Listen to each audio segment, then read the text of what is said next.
ત્યારે ખૂબ સુંદર આ પ્રાગટ્યનો શ્લોક છે, એનું શ્રવણ કરીએ. યજ્ઞે સયજ્ઞ પુરુષા ચ્યુત તીર્થ પાદ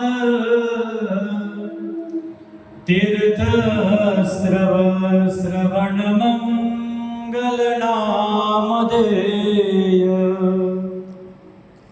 આપન્ન લોક વૃજિનો પશમોત્યયાદ્ય સન્નકૃતિશ ભગવન અસિદ્ધિનાથ. વામન ભગવાન કી જય. વામન ભગવાનનું પ્રાગટ્ય થાય છે. વામન ભગવાનના ગુરુ હતા. એ ગુરુ બલિરાજાના યજ્ઞમાં ભિક્ષા લેવા માટે મોકલે છે વામન ભગવાનને.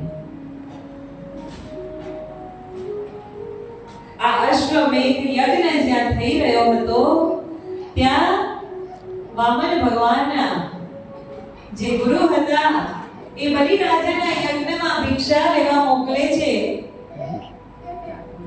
વામન મહારાજ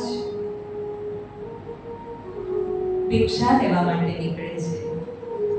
પગમાં પાવડી છે, હાથમાં કમંડળ છે, કેવલ લંગોટી પહેરી છે, બીજા હાથમાં છત્ર અને દંડ છે,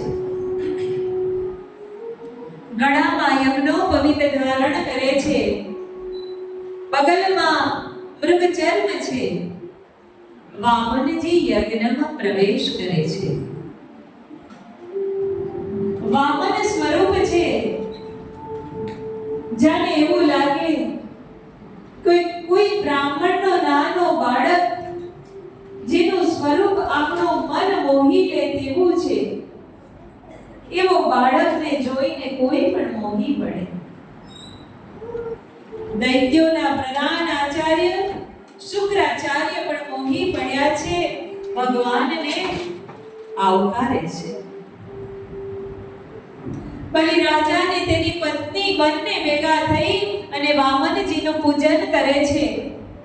પૂજન કર્યા બાદ બલિરાજા કહે છે કે કંઈક માંગો.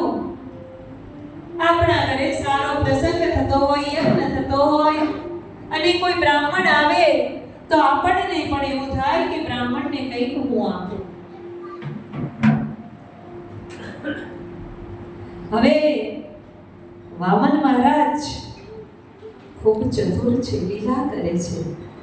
માંગતા પહેલા બલિરાજાના વખાણ કરવાનું શરૂ કરે છે. આપણે પણ આવું કરીએ ને કે કોઈની પાસે જોઈતું હોય તો તમે બહુ સારા, ખરેખર તમારા જેવા તો કોઈ નહીં.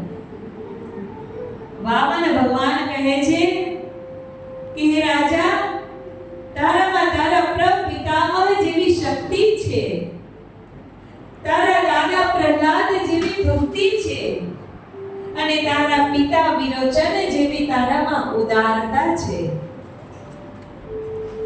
વામન ભગવાનને ખબર છે કે બરાબર જો એને કલચમાં લઈશ તો આપવામાં પાછી પાણી. બલિરાજા કહે છે, મહારાજ માંગો. તમે આ બધું નહીં કહો તોય હું આપવા જ બેઠો છું. માંગો, તમે માંગશો તે હું આપીશ. બલિરાજા વચને બંધાય કે તમે માંગશો તે હું આપીશ. વામનજી કહે છે તમે તો રાજા છો, જે હું માંગીશ તે તમે આપશો, પણ મારે માંગવામાં વિવેક રાખવો પડે. એમ કઈ મોડું પાડી થોડું મંગાય. ભગવાનની લીલા જુઓ.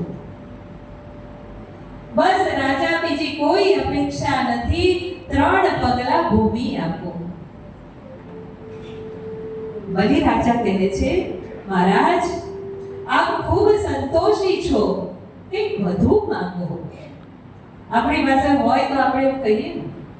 બલિ રાજા ભાવથી કહે છે, એને આપવું છે, દાન કરવું છે કે મહારાજ આપ ખૂબ સંતોષી છો, પણ કંઈક વધુ માંગો.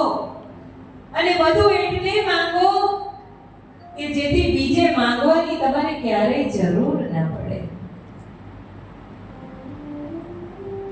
વામન મહારાજ કહે છે કે તમે ઉદાર છો, પણ મારે માંગવામાં વિવેક રાખવો પડે. આપણા ઘરમાં જે પણ ધન આવે છે એ બધું શુદ્ધ નથી હોતું, માટે તેનું દાન કરવું જોઈએ.